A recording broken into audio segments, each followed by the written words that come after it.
berarti pedofil. Sepakat nggak Nabi kita dikatakan pedofil? Mengerti arti pedofil? Nah, inilah kenapa kita belajar kan, supaya kita mengerti apa yang disebut dengan pedofilia. Cocok tidak Nabi kita dituduh pedofil? Lalu melakukan apa kita? Kita bukan hanya defense, kita bukan hanya membela marwah agama kita. Kalau antum baca surah An-Nahl 125 ayat 126-nya, diizinkan membalas setimpal. Ini yang saya lakukan, komparasi, membandingkan secara akademik.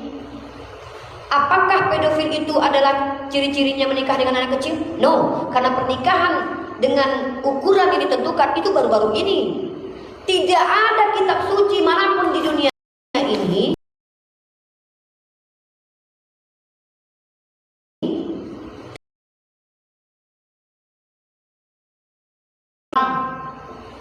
apa batasan pernikahan bagi perempuan? Balik. Ada agama lain? Tidak ada. Harusnya kita ini menunjukkan, mengeksplor Islam, lalu kemudian mengkomparasikan dengan bagaimana cara mereka berpaham dengan akademis. Nah, materi itu yang tidak ada di pondok pesantren kita. Materi apa? Materi keyakinan orang lain. Kenapa saya lebih spesifik mengambil kristologi atau Kristen? Kenapa bukan Hindu dan Judaism? Sorry, saya juga belajar Judaism. Kenapa kita lebih urgentnya ke Kristen? Karena tidak ada misionaris dari Yahudi dan juga dari Hindu. Misionaris itu rata-rata dari Kristen. Anda tinggal di daerah Maluku, pernah didatangi misionaris? Ada yang pernah didatangi misionaris? Yang menciarkan agamanya kepada orang yang sudah beragama terang-terangan, saudara kita dari kalangan Kristen, dari berbagai macam denom, saksi Yehova, karismatik dan lain-lain. Yang paling banyak menghujat yang kabur-kabur ke luar negeri itu, saya bisa sebutkan namanya itu, Pendeta Taifuddin Ibrahim. Saya tidak mau sebut nama dia Saifuddin ya, karena Saifuddin itu pedang agama, dia Taifuddin. Kenapa saya katakan begitu?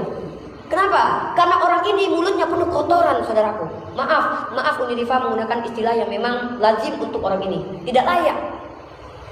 Dia adalah seorang murtadin yang menistakan Al-Quran dan meminta ke MUI dan Kemenak untuk menghapus beberapa ayat Al-Quran. Dan ini skala nasional. Pendeta Paul Zhang, pendeta. Dewi Bulan tadi, Kristen, misionaris, punya grup, apa nama grupnya? WAFM. Oh, jangan macam-macam, berafiliasi dengan Zakaria Butrof. Tahu Sofiatul? Aduh, nonton. Saya minta tolong teman-teman supaya terbakar girohnya semangat belajar KPI ini. Nonton video-video orang tersebut. Kalau kalian sudah tidak sanggup, skip. Beristighfar kepada Allah. Takutnya kalian emosi nanti.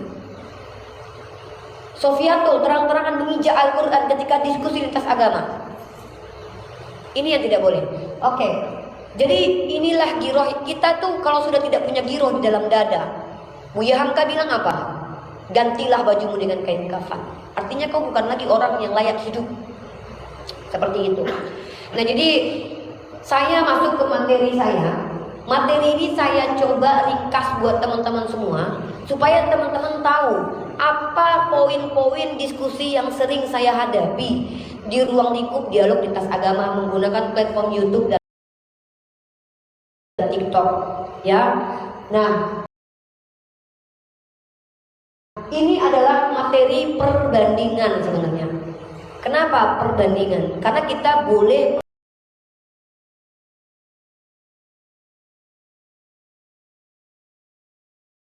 komparasi alias mirroring, dan ini salah satu yang dijelaskan nanti oleh dosen-dosen berikut kita. Apakah ini diizinkan dalam Islam?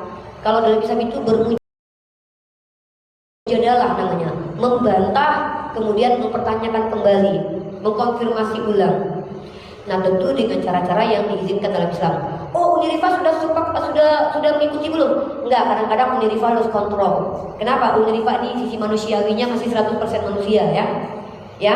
Jadi kita ini cuma 100% manusia yang pasti ada khilaf dan salahnya. Makanya kadang tersandung kasus hukum, enggak apa-apa. Kenapa? Berjihad itu kalau enggak, karena apa? Mau menyampaikan kebenaran. Ketika kebenaran disampaikan, orang yang tidak benar akan kejam-kejam. Apa yang terjadi? Kita akan dicoba untuk dihentikan. Lu Ulil gak takut masuk penjara. Buya Hamka masuk penjara. Ulama-ulama kita semua rata-rata, bukan berarti saya ngajak kita boleh melawan gitu aja. Tidak. Kita standarnya ada. Ketika kita benar, katakan itu benar. Ada landasan teorinya. Itu tadi yang diajarkan oleh guru-guru kita.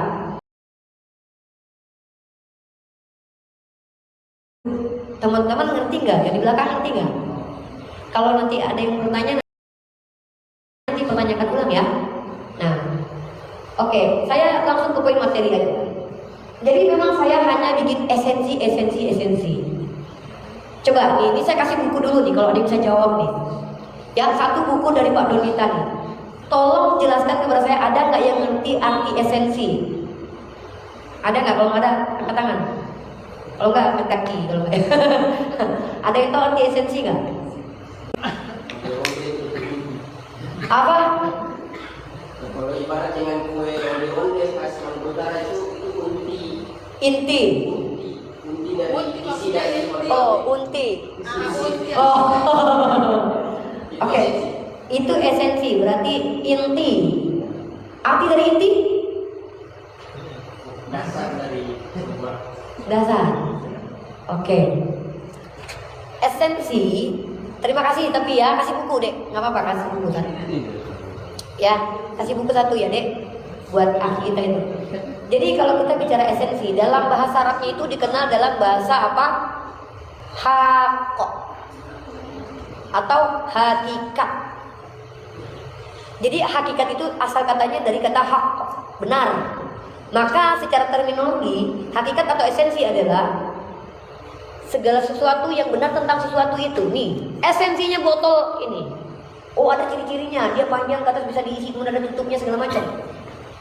Maka spesifikasinya lah botol. Apakah sama botol dengan gelas? Tidak. Maka apa yang benar tentang botol ini itu namanya hakikat atau esensi. Maka saya kasih materi di sini ada namanya esensi konsep ketuhanan atau ilmunya itu ruang lingkupnya adalah ilmu teologi. Apa tentang hakikat konsep ketuhanan? Konsep itu kan penjualan dari apa yang menjadi kesimpulan berpikir atau apa ya dalam nama persepsi manusia.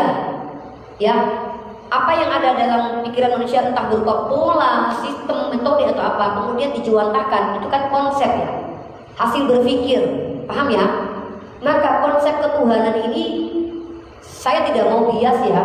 Islam itu sebenarnya tidak tepat dikatakan konsep tentang Tuhan, karena Tuhan tak terkonsep. Karena Tuhan itu bukan keluar dari pikiran, tapi berdasarkan kewahyuan. Maka yang adalah konsep bagaimana memahami Tuhan, yang disebut dengan konsep tauhid. Ada pertanyaan lagi nih, dapat buku lagi nih kalau bisa ada cewek nih. Apa yang dimaksud dengan konsep tauhid?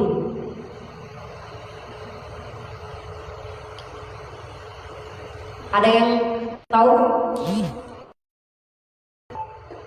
Netizen gak usah ikut jawab, gak dapat buku juga, capek kirimnya ya. Ya, mahal ongkir ya. Ada yang bisa jawab? Apa ini maksud dengan konsep tauhid? Ini fundamental kita loh. Bagaimana memandang diri da'iyah kalau kita tidak bisa menjelaskan konsep tauhid? Konsep tauhid adalah. Ada yang menjawab? Ya silakan Mufti, saya. Ya, kurang lebih seperti itu sederhananya.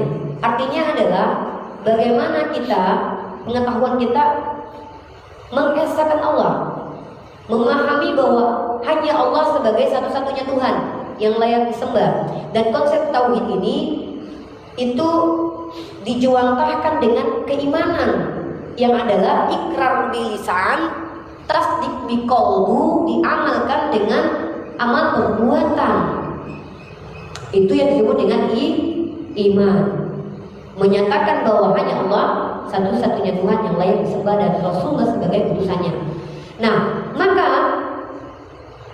ini adalah konsep ketuhanan, esensi konsep ketuhanan. Sebenarnya tentang konsep ketuhanan atau apa namanya ya, pemahaman beragama itu dulu tuh sudah ada. ada yang disebut dengan panteisme. Panteisme, orang-orang yang menganggap bahwa Tuhan itu menjuantahkan energinya di makhluknya. Ya, makanya ada penyembah pagan seperti penyembah batu dan penyembah pohon. Mereka menganggap bahwa Tuhan itu energinya atau apa ya, penjuantahannya itu bisa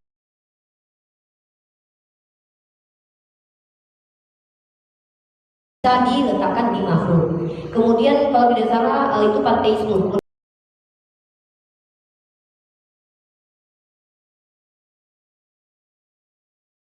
Kemudian ada namanya animisme. Hampir ada perbedaannya sih penekanan di makhluk. Dan kemudian juga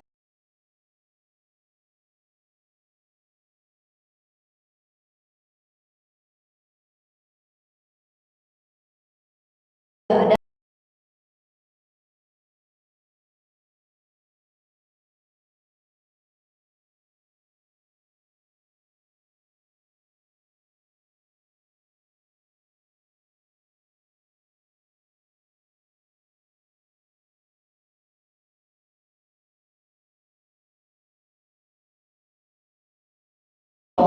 kalau kita sholat, mereka tuh tidak masalah pilotnya di masjid, tapi mereka tidak mau di gereja karena mereka menganggap kawan-kawan kita Kristen ini. Nah, kemudian konsep ketuhanan ini kita bicara tentang ruang lingkup, tentang Tuhan, ya, tentang Tuhan. Nah, kasih dari Tuhan ini dapat dari mana, teman-teman semua? Lahir-lahir sudah tahu kalau ada Tuhan gitu. Coba, tadi kasih buku ya dek, beliau ya dapat buku ya. Nah, tahu Tuhan dari mana gitu? Cepat-cepat, tahu Tuhan dari mana? Ya, dari kitab suci. Maka pengetahuan tentang Tuhan ini bukan karena kita pengetahuan saintifik, bukan karena kita meneliti tentang Tuhan, tapi bagaimana nanti memahami Tuhan bisa divalidasi dengan ilmu saintifik dan rasio. Apakah keberadaan Tuhan itu ada atau tidak? Bisa divalidasi dengan rasio kita. Begitu. Nanti ini masuk dalam ranah pembuktian secara rasional. Tahu, rasional itu kan mempertimbangkan segala sesuatu dengan akal ya. Kalau ada begini, maka ada yang begini. Kalau ada ciptaan, berarti pasti ada yang mencipta. Nah, itu pertimbangan akal. Di Islam itu dibolehkan dalil akli dan dalil nakli. Nah, kemudian tentang kalau kita bicara teologi tidak jauh ruang tidak akan pernah jauh dari kitab suci. Maka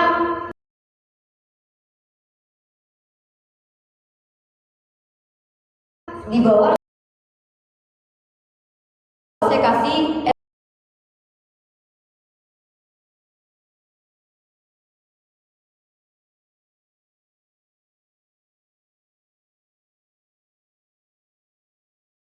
esensi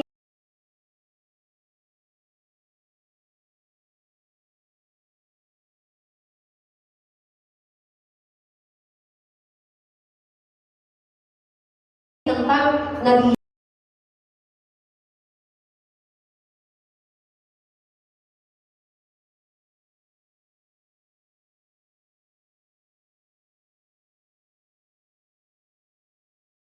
nanti di neraka bagaimana. Nah, dari ke-6 ini ada pertanyaan yang saya ajukan yang sering diajukan oleh orang Kristen kepada saya ya.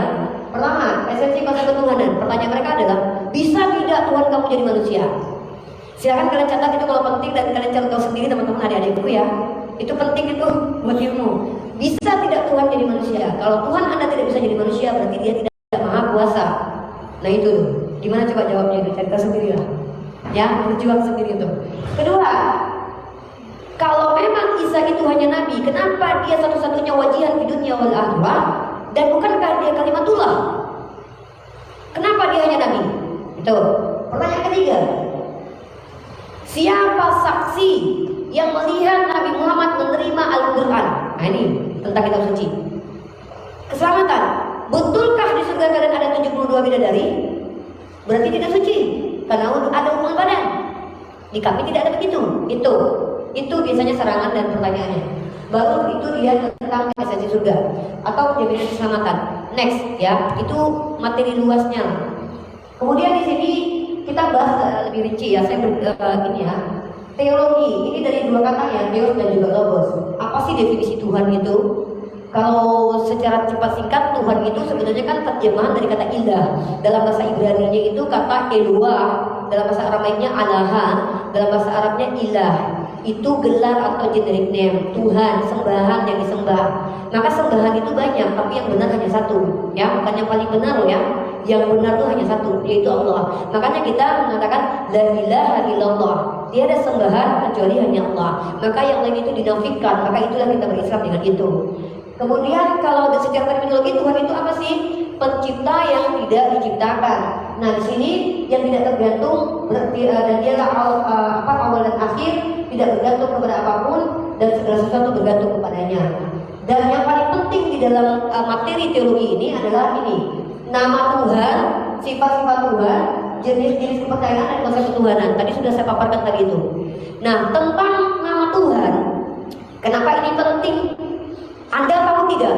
Nama Tuhannya kita, yaitu Allah, dalam kamus manapun, termasuk kamus Al-Munjid yang ditulis oleh seorang Katolik bernama Louis Ma'aluf, itu adalah Ismul Zat Wajib Al-Wujud. Dalam kamus Oxford itu the name God among Muslim. Dalam kamus Cambridge, dalam KBBI itu nama Tuhan. Tapi kalian tahu tidak? Kata Allah transliterasinya dalam kaidah Latinnya, bukan Arabnya, adalah gelar. Gelar loh, nama Tuhan kita dibuat sama teman-teman Kristen. Bahkan dari kaum Kristen sendiri sudah bergejolak ini, minta LAI untuk berubah. Coba, ada yang bisa bedakan antara proper name dengan generic name enggak? Proper name itu nama diri. Rifa tidak akan berganti kalau ke Amerika, nggak akan jadi Rive. Tidak akan menjadi Rivo, tetap Riva. Riva itu adalah nama pribadi, tapi gelar saya apa? Bunda Gembala, Uni, kakak, ibu. Tapi nama Allah itu di terjemahan kitab sucinya saudara kita Kristen. Sudah ada beberapa pihak kita yang menuntut ya, bahkan ini Profesor Manahem Ali sudah angkat ini sering, menjadi gelar. Makanya kalau mereka bertemu, Allahmu namanya siapa? Sudahlah disalahgunakan, disalah lagi sebutkannya. Jadi apa? Disalahkan lagi menyebutkannya. Padahal kalau Allah itu ditakim kan, ada penebalan kan dalam jalalahnya. Nah karena mereka menggunakan kaidah bahasa Indonesia, jadi Allah. Makanya ada istilah Allah Bapa, Allah Anak, Allah Roh Kudus. Padahal itu tidak bisa karena tidak ada kaidahnya. Maka yang boleh sebenarnya apa? Ilah. Ilah Anak, Ilah Bapa, Ilah Roh Kudus. Kalau mereka mau pakai bahasa Arab. Gitu. Jadi penting ini, perdebatan seputar nama Allah ini sangat penting sekali. Karena pelecehan terjadi ketika nama Tuhan kita disematkan kepada makhluk. Menerima Anda semua. Ini Allah saya. Penistaan ya Allah. Sepanjang saya berdiskusi lintas agama, belum ada satu literasi yang saya jumpai, baik di dunia sosial media saya searching atau di buku-buku, tidak ada sejak zaman purbakala, Mesopotamia kuno, Sumeria kuno, Mesir kuno ditemukan inskripsi bahwa pernah kata Allah dipanggilkan kepada makhluk sebagai berhala. Begitu cara Allah menjaganya loh. Tiba-tiba di hadapan kita ada orang bilang, ini Allah saya.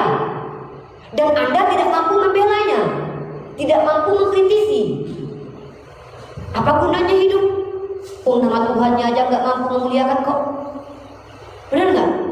Ada gunanya hidup. Kalau di dunia ini nggak ada gunanya buat agama kita. Kalau bagi saya tidak ada gunanya.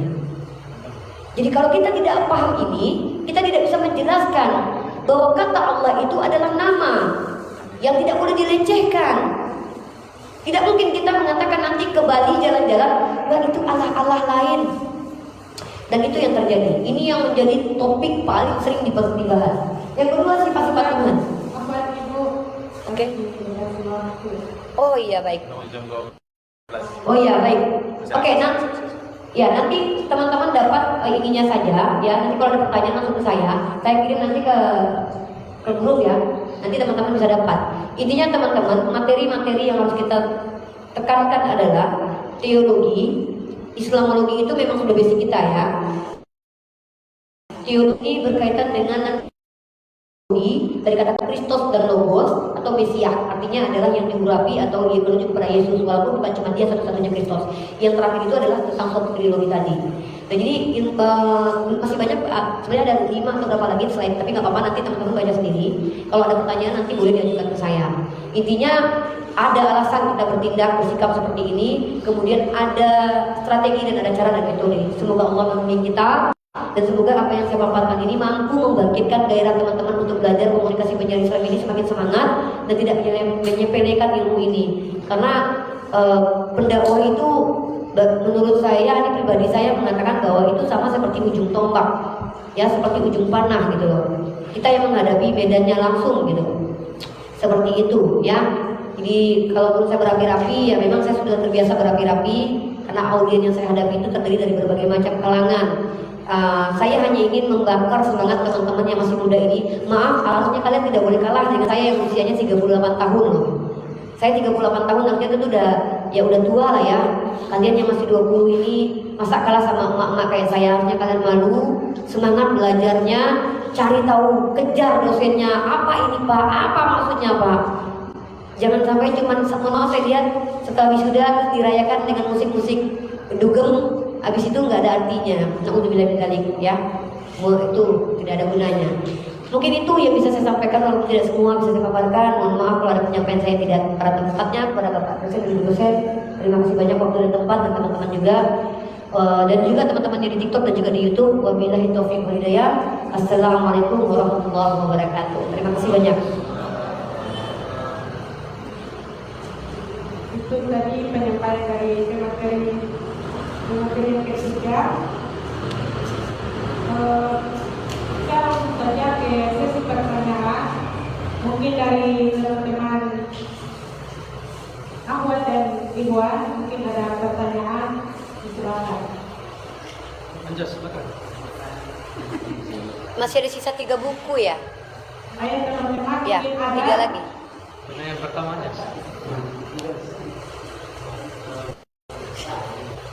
Anda sudah Pak Buku? Pertanyaan sudah. Bismillah. Bismillahirrahmanirrahim. Perkenalkan nama saya Ahmad Al-Buku tadi. Ini saya ingin bertanya bagaimana yang tadi sudah dijelaskan oleh Ibu Hati. Kita menanyakan bagaimana prinsip kaum ma'rufah, perkataan yang baik dalam Al-Quran dapat dijadikan pedoman dan membangun komunikasi yang tertib, etis, harmonis di era digital. Ya nanti dijawab oleh Ustaz.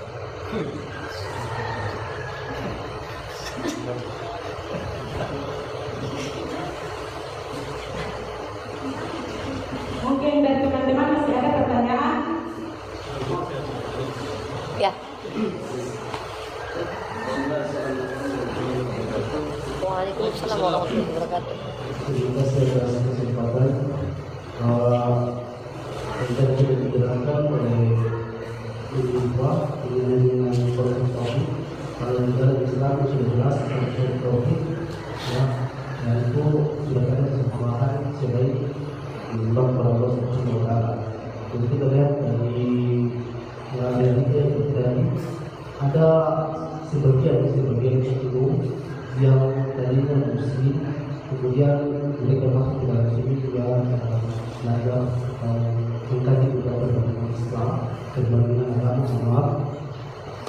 Terus ada juga yang terpengaruh pada murtad yang masuk Kristen. Jadi pertanyaan di sini bagaimana konsep kebebasan dan Kristen, ya, sehingga saudara-saudara kita atau yang tadinya Islam bisa terpengaruh, bisa murtad dalam Kristen. Itu saya terima kasih. Assalamualaikum warahmatullahi wabarakatuh.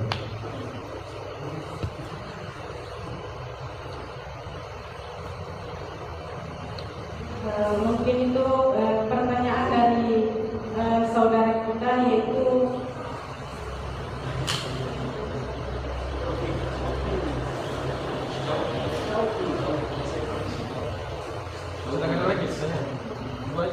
Mungkin dari yang perempuan ini ada pertanyaan terkait materi yang sudah dipaparkan. Yang cewek jangan kalah, yang cewek emansipasi wanita nih. Jangan kalah. Yang perempuan mungkin ada.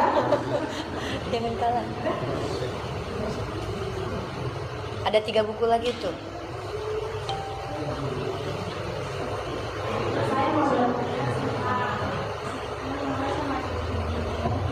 Ya sayang, pakai mic sayang. Pakai mic-nya. Saya punya teman, dia itu pernah curhat mamanya ini Kristen, tapi Islam. Dia awalnya masih Islam, terus belum lagi Kristen. Dia sudah curhat sama saya, dia kan Islam, tapi semenjak mamanya cerai, dia tuh begitu isi gereja. Oke, paham. Dia sudah ceritakan saya, dia tuh mau masuk Kristen, gitu banyak. Jadi saya bingung, saya cuma tahu siapa ini. Saya mau belajar dari ini. Siap. Insyaallah. Mungkin itu pertanyaan dari teman-teman. Yang pertama tadi. Nah, salam saja ke Yang tadi pertanyaannya apa? menjawab pertanyaan.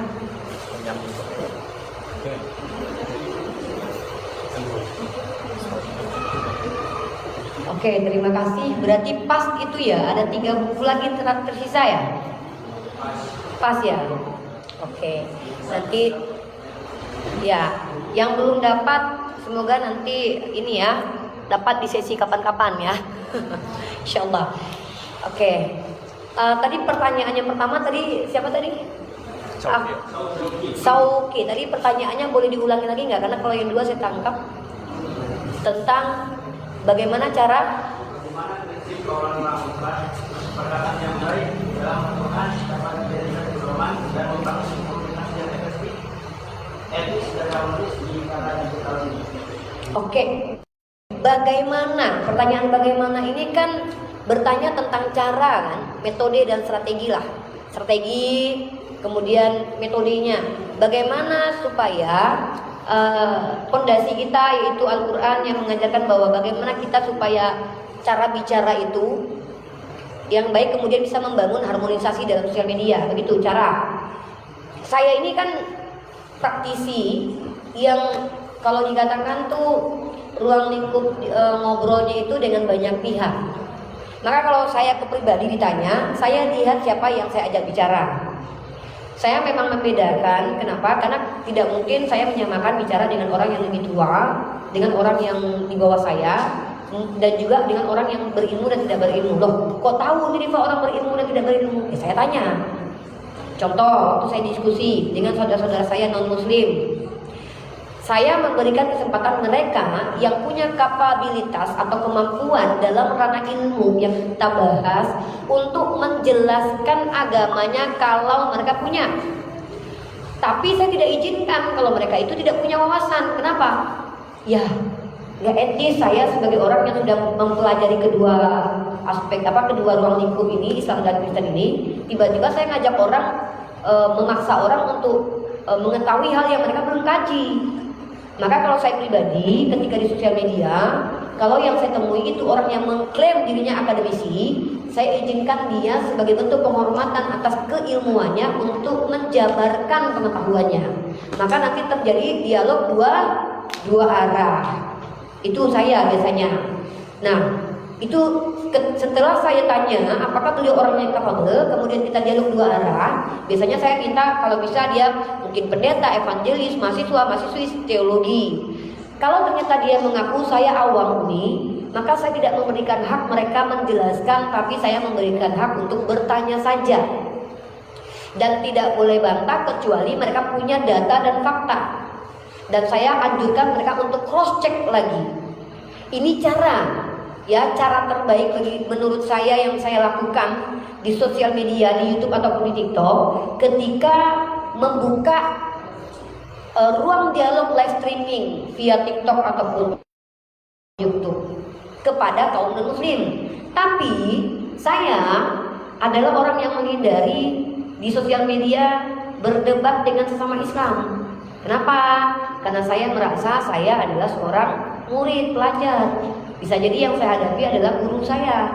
Saya anti berdebat di ruang publik dengan saudara sesama Islam walaupun pernah terjadi.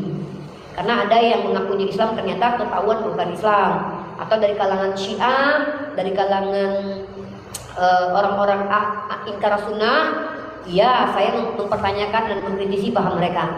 Tapi kalau kita Islam ini kita saling mengisi lah, saling memberi informasi, saling transfer knowledge dan saling mengingatkan. Nah itu, jadi seperti itu. Kepada non-muslim seperti apa, tetap harus berlaku adil. Tapi jangan pancing Unirifa ini. Satu orang non-muslim menghujat Unirifa, beribu kali kembali ke mereka tanpa perlu saya hujat balik. Kenapa? Tidak perlu menghujat umat Islam. Cukup paparkan saja apa yang mereka imani, kembali ke mereka. Mungkin saya kasih contoh ya satu. Nabi Muhammad dituduh pedofil.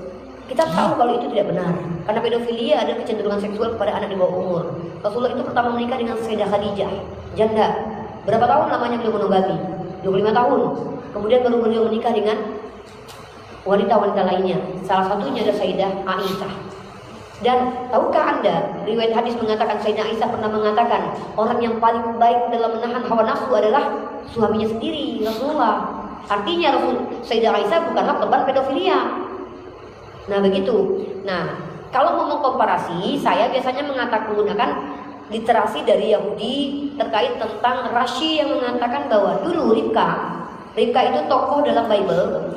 Ya, kita pun mengenal Ribka sebenarnya, istri dari Nabi Ishak alaihissalam. Dalam teologinya Kristen dan Yahudi, Nabi Ishak itu menikahi Ribka usia 3 tahun. Betseba melahirkan anak Nabi Salomo usia 6 tahun. Maka kalau mereka mengatakan Nabi Muhammad pedofilia, maka mereka secara tidak langsung mengatakan tokoh dalam kitab sucinya itu sama juga pedofilia. Nah itu metode komparasi namanya mirroring. Oke, mungkin insya Allah seperti itu ya kalau yang saya terapkan. Tapi saya bukan pembawa teori, banyak yang bisa kita cari di sosial media. Pertanyaan, saya disuruh jawab pertanyaan semua. Oke, ini kehormatan nih, tapi agak takut juga nih. Banyak yang bicara nih banyak salah teman-teman. Banyak menjawab nih banyak salah nih dari ini. Pertanyaan kedua dan ketiga tadi juga difokuskan ke saya. Tadi pertanyaan kedua dari Akhi, namanya siapa lagi? Apa? Fikar. Oke. Nanti minta buku kepada saudari kita ya. Pertanyaannya tadi bagaimana pemahaman Tritunggal, konsep Tritunggal ya. Dan ini saya pertanggungjawabkan omongan saya karena ini sosial media merekamnya semua. Saudara-saudara kita Kristen juga ada di sini by the way ya. Biasanya mereka memenuhi laman live streaming saya itu dengan kata-kata kasih dan paripurna biasanya. Bener ya? Bener anak bunda ya. Jadi anak bunda banyak, kalau di TikTok ada Bunda Korla, saya Bunda Gembala, Bu dosen ya, Bunda Gembala saya ini. Tuh bener kan? Tuh betul. Ada namanya Immanuel. Halo Immanuel, jangan kejang, santai sayang, ya, relax, ya, ada Immanuel. Jadi ini teman-teman Kristen juga boleh belajar sama saya nih, karena saya belajarnya bukan kaleng-kaleng nih sama pendeta kalian loh, ya. Saya sudah berdialog dengan Bapak Pendeta Esra Soru, dengan Bapak Pendeta Budi Asali, dengan Bapak Pendeta yang gelarnya itu doktoral seperti Bapak MYM, ya, dan banyak sekali para dokter-dokter dari kalangan mereka yang sudah dialog dengan saya. Dan saya juga membaca jurnal ilmiah dari sarjana sekolah teologi. Perlu dipahami, perlu diketahui, dan tolong bantah kalau bisa ya. Ini buat teman-teman Kristen pendeta-pendeta kalau bisa bantah nih. Tritunggal itu tidak ada di dalam Bible. Yang ada itu adalah ini kata Yesus nih. Ini Yesus pakai bahasa kampungnya nih. Shema Israel Adonai Eloheinu Echad. Tidak ada Shema Israel Adonai Eloheinu Tritunggal. Gak ada ya, gak ada. Mohon maaf ini gak ada. Yang ada itu adalah Shema Israel. Dengarkan wahai Israel, Adonai Tuhan kita, Eloheinu Tuhan yang Echad. Echad, Ahad, tunggal, satu-satunya. Dalam kitab perjanjian lama juga ada, dalam perjanjian baru juga ada. Bahkan itu kutipan dari Yesus. Yesus yang berkata begitu, ya. Nah, lalu dari mana Tritunggal ini? Pertama sekali Tritunggal itu muncul dari Tertullianus di abad kedua, mantan penyembah pagan yang dulu kalau di Yunani itu nama konsep ketuhanannya Triad Capitoli, 3 Theos, ada 3 Tuhan. Nah kemudian muncullah Trinitas, Tritunggal ini dengan statementnya begini, bahasa Latinnya Allahu Akbar. Apa itu? Oh, Magariato. Ya, dengan statementnya begini, uno substansi tres personae. Uno, 1, substansi atau hakikat. Tre, trias, 3 persona pribadi. Maka Trinitas itu menurut Katolik mainstream, gereja arus utama adalah 1 hakikat, 1 pribadi. Bagaimana penjelasannya Uni? Beragam. Bisakah dipahami Uni? Ya nggak bisa. Kan unlogic. Kata Bapak Gereja apa? Misteri ilahi. Makanya unlogic, bukan biologik. Biologik itu belum bisa dipahami. Bentar lagi, tunggu ya Pak. Nah, jadi itu ya. Dan dimapankan konsep ini di Konsili Nikea 325 dan difinalkan di abad ke-5 ketika Athanasius sudah meninggal. Athanasius itu adalah pemenang doktrin, orang yang uskup yang memenangkan doktrin. Mungkin itu dulu ya, biar cepat-cepat karena masalah dulu ya. Terus kepada saudari kita, Adinda, namanya siapa deh? Hamisah. Nih, Hamisah begini deh. Kalau kita mau mengajak teman kita untuk mengenal Islam, pendekatannya itu ya pendekatan pertemanan. Maksudnya adalah bisa menggunakan pendekatan rasional atau bertanya lalu dia menjelaskan. Tapi Anda harus menguasai materi Islam dulu juga. Ya, bagaimana Anda nanti juga harus menjelaskan kepada mereka bahwa kalau di Islam itu Tuhannya 1 loh, Tuhan kamu berapa? Nah gitu aja tanya dulu. Di Kristen Tuhannya berapa dek? 1 katanya kan. Siapa namanya dek? Yesus. Kalau Bapak gimana dek? Ah jadi begini. Pada mulanya ya udah deh, udah cukup deh, sakit kepala pusing minum obat saya nanti gitu ya. Akhirnya ya udah ajaklah mereka dialog dengan baik, hikmah. Gak usah mencaci sembahan mereka karena tidak perlu kita mencaci untuk membuliakan agama Islam ya.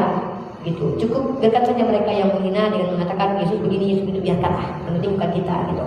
Ya, dengan cara rasio juga bisa, pendekatan pertemanan juga bisa. Tapi kalau nggak bisa, suruh cek sama Uni aja. Insya Allah ya. Mungkin begitu dulu ya karena kita udah mau zuhur, mohon maaf. Uni adalah pelajar, pasti banyak kurangnya ya. Masih belajar, masih menggali ilmu lagi. Mudah-mudahan Anda semua menjadi pendakwah dan yang memang bermanfaat buat agama kita ya, dan juga serius ya, dan juga berkibar lah namanya, baik di dunia maya ataupun di non maya gitu, yang ada kontribusinya lah buat agama kita insyaallah ya, insyaallah sama-sama kita. Terima kasih banyak buat teman-teman pertanyaannya. Bukunya silakan diambil kepada saudari kita, beliau sudah ada, tadi saya bawa 5 buku dan insyaallah pas hari ini, nanti untuk Rabu saya bawa publikasi sendiri, ada juga 2 buku nanti insyaallah, itu dari Pak Domitan. Ya, terima kasih banyak. Subhanallahumma wa bihamdika asyhadu an la ilaha illa anta astaghfiruka wa atubu ilaik. Assalamualaikum warahmatullahi wabarakatuh. Terima kasih.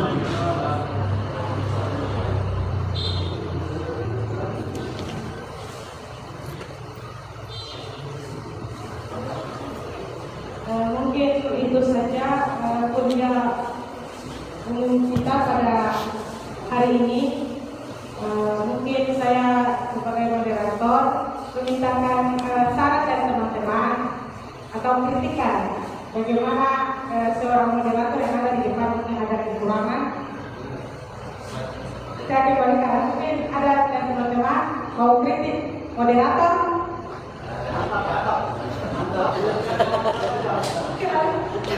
Itu ditombak mereka jadi bilangnya mantap.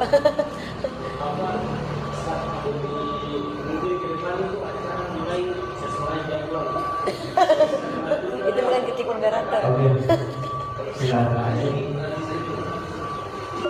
Untuk artinya mungkin kita sesuai jadwal.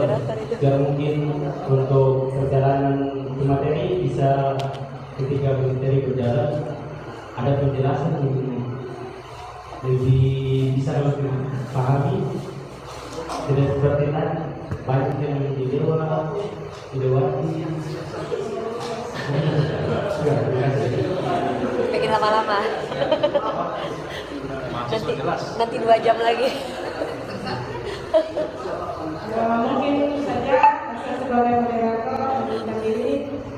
Wassalamualaikum warahmatullahi wabarakatuh. Waalaikumsalam. Hadirin yang berbahagia, sesudah kita mengikuti acara kuliah tamu hari ini, marilah kita bersama-sama mengucapkan hamdalah. Saya selaku pembawa acara mengucapkan terima kasih dan mohon maaf atas kesalahan saya selama memandu acara ini. Saya akhiri dengan mengucapkan Assalamualaikum warahmatullahi wabarakatuh. Baik, Bapak Ibu dosen dan teman-teman saya hormati, maaf. Untuk sesi foto bersama diharapkan teman-teman untuk maju untuk sesi foto bersama. Ayo, yang lain, selesaikan. Yang lain di belakang, ayo. Cepat, semua grip. Turun. Ayo, yang di laki-laki yang di belakang. Laki-laki itu di belakang, perempuan laki-laki di belakang. Nanti tukaran aja. Laki-laki dulu. Oh, laki-laki dulu baru perempuan ya. Nanti tukaran aja.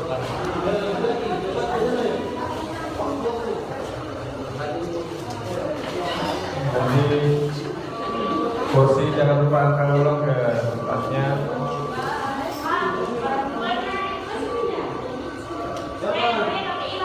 Oh di sini. Ayo sini lagi.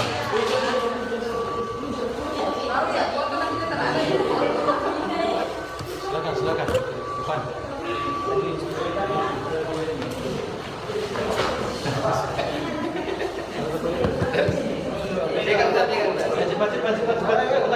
Ayo.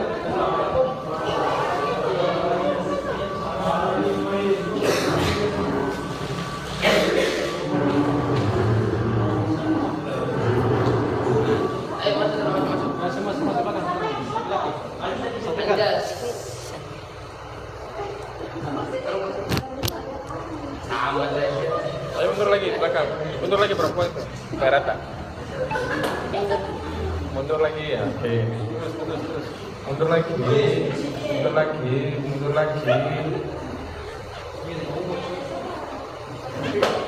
Udah ya.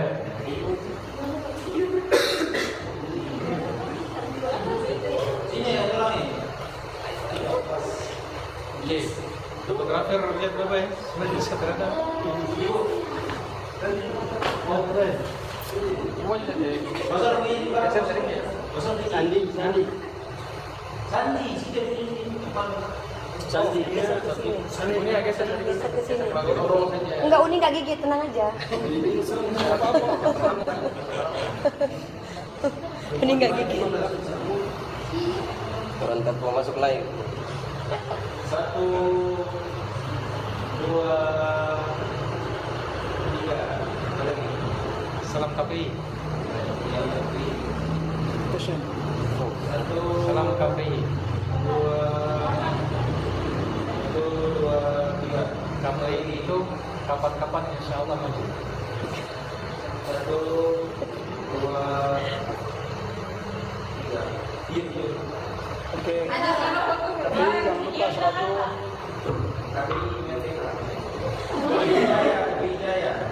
Ayo. HPS.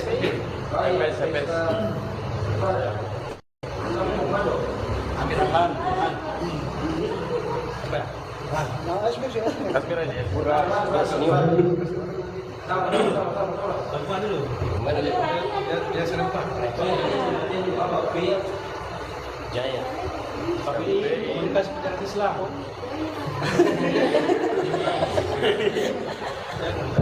KPI maju. KPI umum.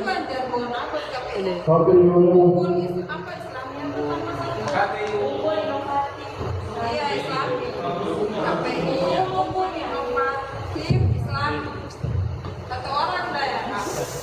KPI Ungu gas maju terus. Gas. Kan orang mandangnya KPI umum baru orang semua. Amin. Gas maju terus. Latihan dulu. Latihan sekali. KPI umum.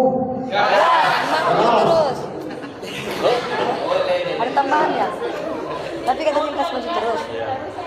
Terus gestur bagaimana? Tangan. Maju terus. Gas maju terus. Tangan ke maju. Tangannya gimana? Gas. Maju terus.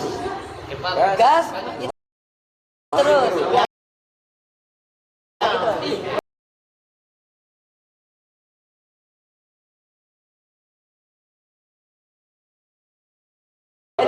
Gas maju terus.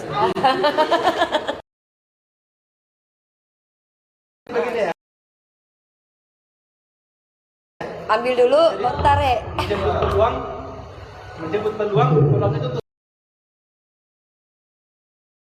Semangat. Berarti gas yang begini. Iya. Dulu gas. Iya, maju terus. Berarti KPI Ungu. KPI umum. Gas maju terus. Oke, gas. Maju terus. Oke, sudah. Gas kedua. Bagus. KPI umum.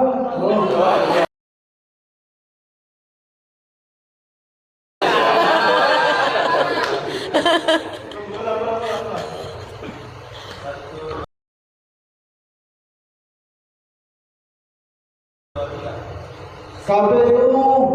Gas. Tapi. Allahu Akbar. Serempak apa? Capek. Udah.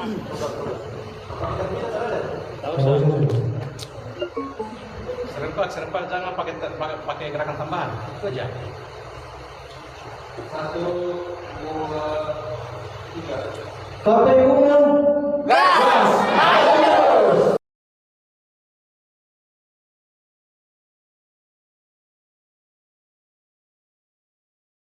Datang sebagai roh di komalnya abang, emang abang bisa lihat saya kan nggak bisa.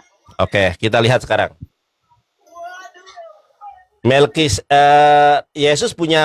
Yesus keluar dari Pagina, benar atau tidak?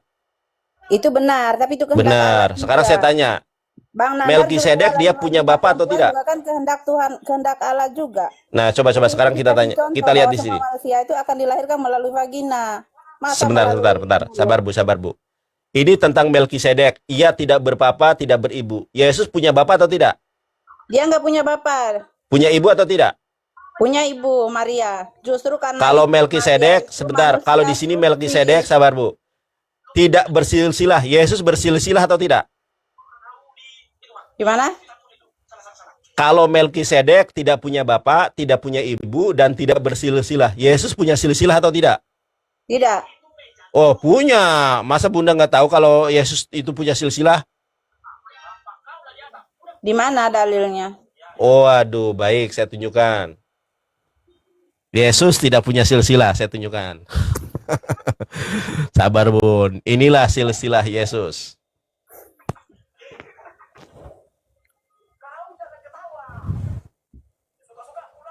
Matius 1. Apa ini? Inilah silsilah Yesus Kristus, anak Daud, anak Abraham. Nah, Yesus punya silsilah atau tidak? Punya, Melkisedek punya silsilah atau tidak? ada. Ada. Lebih hebat mana? Silsilah Yesus atau Melkisedek? Tetap Yesus menurut saya.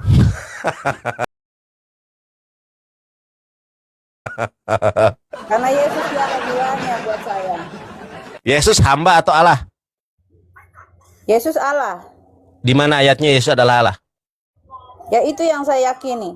Oh, yang saya yakini. Kalau ada ayatnya Yesus adalah hamba Allah, gimana? Iya, itu saya bilang tadi. Memang dia datang ke dunia sebagai hamba, tapi sesungguhnya dia itu Allah. Oke, sesungguhnya dia Allah tertulis di mana? Gimana?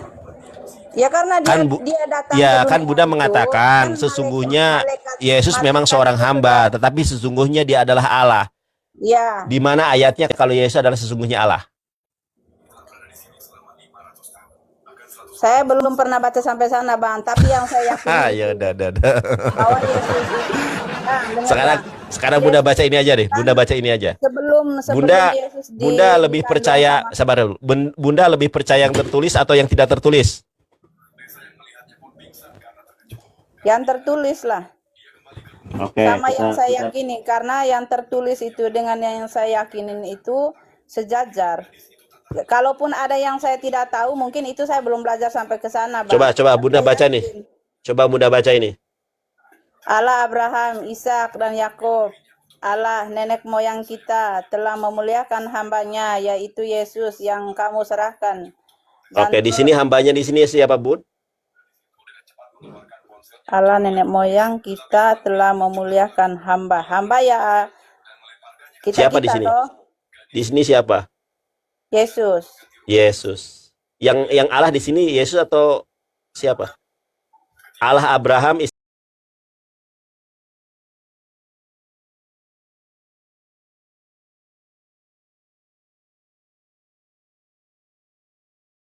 Abraham, Ishak dan Yakub, Allah nenek moyang kita telah memuliakan hambanya, yaitu Yesus. Ya Yesus lah, itu dia Oh, bilang Yesus telah memuliakan hambanya. Yesus. Loh, Yesus hambanya.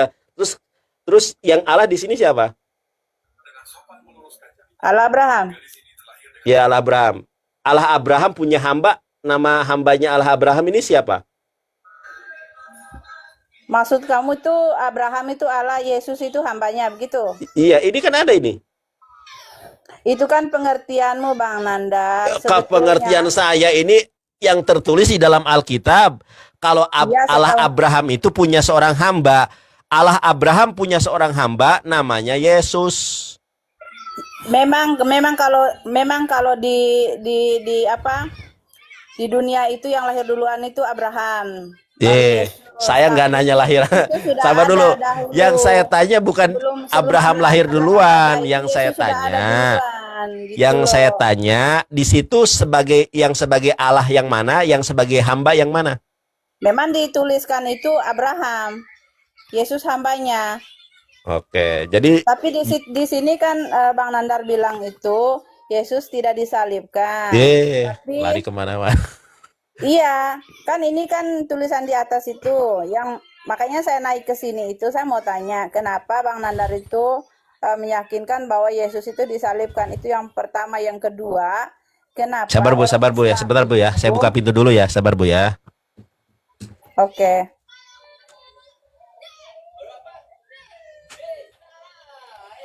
Belajar Alkitab, memang kamu bisa juga belajar Alkitab. Kamu orang Muslim yang suka sekali ngaco. Jadi mau kembali nih ke tema Yesus tidak disalib. Iya, saya mau tanya. Iya. Apa? Ya oke lah, Bang Nandar itu lebih mungkin karena pernah jadi gembala, jadi bisa tahu tentang apa isi-isi Alkitab. Kalau saya itu kan hanya jemaat biasa Jemaat. datang di gereja. Iya. Saya Baik, juga sekarang sedang saya tanya. belajar. Sekarang saya tanya, yang pantas menjelaskan Alkitab di sini saya atau Ibu? Bang Nandar, tadi saya Iya, sudah terus bilang, kenapa Bang Nandar, ketika saya yang- menjelaskan Ibu mengatakan, "Oh, pendapat saya begini, oh, pendapat tapi saya begitu," nggak kan? terima bilang Yesus tidak disalibkan itu, saya Loh, nggak terima. Yesus Karena- memang tidak disalib, Bun. Yang disalib itu adalah Yudas. Enggak, walaupun 1000 kali pun Bang Nandar kasih tahu Yesus tidak disalibkan, keyakinan saya Yesus disalibkan. Ya Karena itu yang kalau diyakini masalah orang Kristen. kalau masalah Bahwa- keyakinan, Bun, masalah keyakinan itu nggak bisa dipaksakan. Saya nggak memaksakan Karena keyakinan begini, Ibu Bang berubah Nandar, jadi Islam. Sabar, Bun. tulisan itu bisa dilakukan oleh misalnya gini, contoh sekarang ini Bang Nandar mau tulis apa, bisa dikarang. Baik, Tapi baik, kalau baik, baik. keyakinan Baik, Bunda, mohon maaf ya. Menurut Imam Syafi'i, kita nggak bisa berdebat dengan Ibu. Mohon maaf, Bun ya. Bunda sudah mengakui kapasitas, kredibilitas saya sebagai seorang gembala, orang yang menggembalakan jemaat. Tapi Bunda ketika saya gembalakan, oh menurut saya begini, keyakinan saya begini, itu namanya keras kepala. Bunda sendiri sudah meyakini saya ini seorang gembala yang menggembalakan jemaat-jemaat Kristen yang ada di TikTok. Tetapi ketika saya menggembalakan, oh keyakinan saya begini tetap. Terus apa gunanya saya menggembalakan? Anda kan sudah mengakui kapasitas saya. Kalau sudah diakui terus kita mau ngomong apa lagi?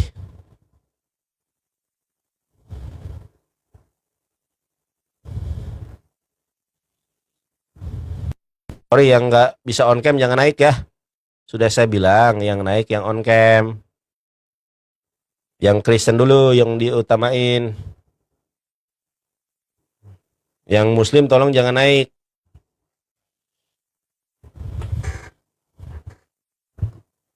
Sembilan buah roh nggak paham. Saya yang lebih tahu. Pengakuan iman rasuli saya hafal. Doa Bapa kami saya hafal. Orang Islam yang katanya murtad jadi Kristen, coba baca Al-Fatihah, oh saya sudah lupa. Pendusta memang otot-otot ini. Saya dulu mantan kiai, coba baca surat Yasin, oh saya lupa. Coba baca doa sholat, oh saya lupa. Sekarang aja doa Bapa kami saya hafal, pengakuan iman rasuli hafal, 9 buah roh hafal. Keyakinan saya Muslim, tapi kalau masalah ilmu yang sudah terimprovisasi, jeder kan, terimprovisasi, yang sudah terintegrasi ke dalam otak saya ya saya tetap hafal. Ini ada oten katanya ngaku mantan Islam, ditanya doa iftitah, oh saya sudah lupa. Itulah mereka para pendusta itu. Dia pikir dengan pindah agama jadi lupa. Nggak bisa. Doa Bapa kami saya hafal. Pengakuan iman rasuli saya hafal. Ya. Apalagi 9 buah roh saya hafal. Doa salam Maria saya hafal. Deposi Maria saya hafal. Doa Rosario saya hafal. Bukan karena kita jadi Islam, kemudian kita jadi nggak hafal. Itu ada di otak, brother. Orang sekaya sama kayak kita nyanyi. Nyanyi Peter Pan kita hafal. Nyanyi Ceylon Seven kita hafal. Jantan, pejantan tangguh, itu yang ku harap ada padaku. Ya lakadala. Karena hanya lewat mimpi aku bisa menyanjungmu dan juga menciumimu. Jeder kon.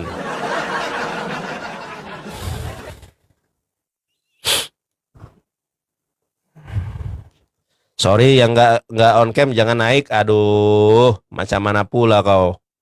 Kalau nggak on cam jangan naik. Paham nggak?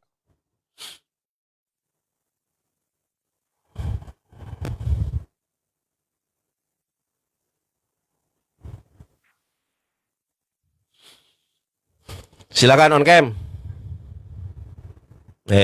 Allah kadalah. Naik nggak on cam. Kalau Muslim nggak usah dulu dah. Kalau nggak on cam jangan naik ah. Udah gue bilang kalau nggak on cam nggak usah naik.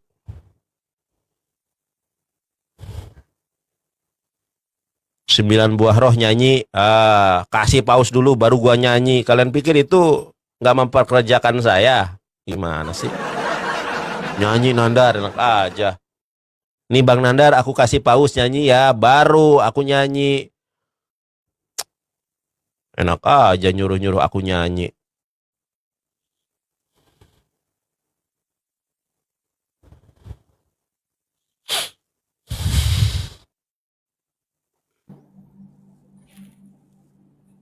On cam, Jiran.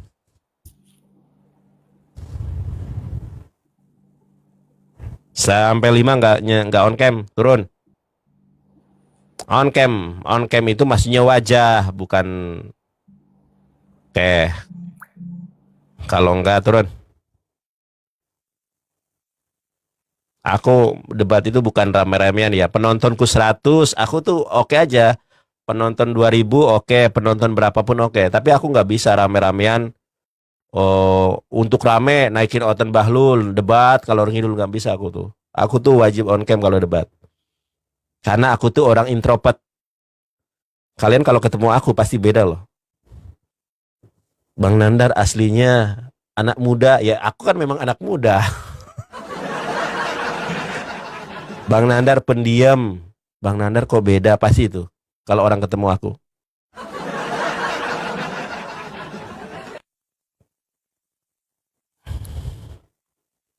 Jantan, pejantan tangguh, itu yang ku harap ada padaku. Alfarel, on cam. Bunda, Bapak, Ibu, salah naik.